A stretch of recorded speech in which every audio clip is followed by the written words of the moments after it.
ಮಾತಾಜಿಯವರು ಹೇಳಿದ್ರು, ಮಹಿಳೆಯರು ಜಾಗೃತರಾಗಬೇಕು,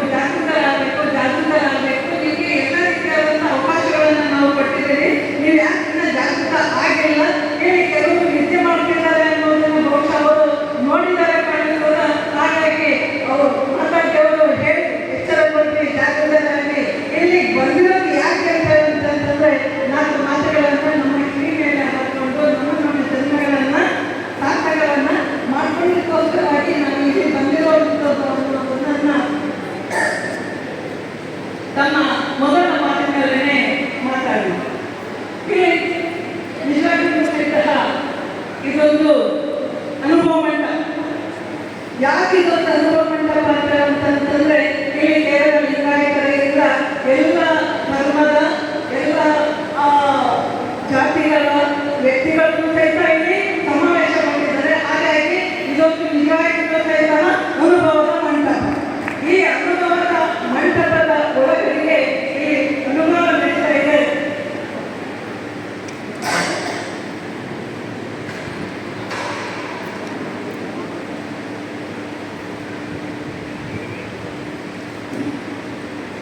ಈ ಯಾಕೆಂತಂದ್ರೆ ಮೊದಲಿಗೆ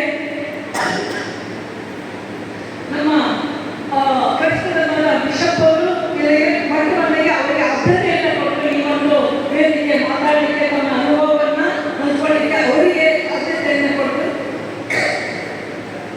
ಅವರಿಗೆ ಎಷ್ಟು ಚೆನ್ನಾಗಿ ಪ್ರೀತಿ ತುಂಬಿದಂತಹ ಭಾವ ತುಂಬಿದ ಹಿನ್ನೆಲೆಗಳಿಗೆ ಈ ಒಂದು ಧರ್ಮವನ್ನು ಕುರಿತು, ಇಡೀ ಜಗತ್ತಿನ ಎಲ್ಲ ಧರ್ಮೀಯರನ್ನ ಕುರಿತು, ಪ್ರಾರ್ಥನೆಯನ್ನ ಕುರಿತು, ನಮ್ಮೆಲ್ಲರನ್ನು ಕುರಿತು ಮಾತಾಡ್ತಾ ಎಷ್ಟೊಂದು ನಾವೆಲ್ಲರೂ ಸಹಿತ ಒಂದು ಅನ್ನುವಂತಹ ಮಾತುಗಳನ್ನು ಆಡುವುದರ ಮುಖಾಂತರವಾಗಿ ಒಂದು ರೀತಿಯಲ್ಲಿ ಸಕಲ ಜೀವಾತ್ಮರಿಗೆ ಲೇಸನ್ಗೆ ಬೆಳೆಸುವಂತಹ ವ್ಯಕ್ತಿಗೆ ಕುಲಜ ಅನ್ನುವಂತಹ ಮಾತುಗಳಲ್ಲಿ ನಾವು ನೋಡಿದ್ವಿ.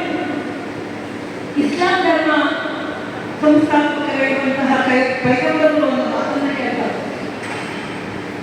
ಸುಜ್ಞಾನ ಅನ್ನುವುದು, ಜ್ಞಾನ ಅನ್ನುವುದು, ಅನುಭವ ಅನ್ನುವಂಥದ್ದು ಎಲ್ಲೇ ಇರಲಿ, ಎಷ್ಟೇ ದೂರದಲ್ಲಿರಲಿ, ಅದನ್ನ ಹುಡುಕಿಯಾದರೆ ನೀನು ಪಡೆದುಕೋ.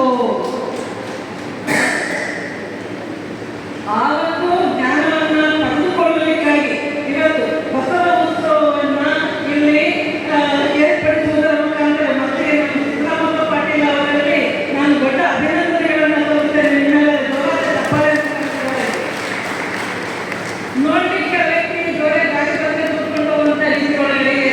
ಆದರೆ ಅವರೊಳಗಡೆ ಎಂಥ ಒಂದು ಜೀಶಕ್ತಿ ಅಂತಂದ್ರೆ ನೋಡಿ, ಬೇರೆ ಬೇರೆ ಜಿಲ್ಲೆಗಳು, ಬೇರೆ ಬೇರೆ ತಾಲೂಕುಗಳು, ಇಡೀ ಒಂದು ನಾಡಿನಾದ್ಯಂತ ಇವತ್ತು ಈ ಒಂದು ಬಸವತರ ಸಂಘಟನೆಯನ್ನ ನಾವು ಇಲ್ಲಿ ಮಾಡಿದ್ದೀವಿ ಅಂತ ಹೇಳಿದ್ರೆ ಸಿದ್ದರಾಮಪ್ಪ ಅವರು ಯಾರ್ಯಾರು ಬರ್ತಾರೆ ಅವರ ಮುಖಾಂತರವಾಗಿ ಮೊಬೈಲ್ ನಂಬರ್ಗಳನ್ನು ತೋರಿಸ್ಕೊಂಡು ಅವ್ರ ಜೊತೆಗೆ ಕಾಂಟ್ಯಾಕ್ಟ್ ಮಾಡೋಣ. ಅವ್ವ ಬರಲಿ, ಅಪ್ಪ ಬರಲಿ, ಅಣ್ಣ ಬರಲಿ,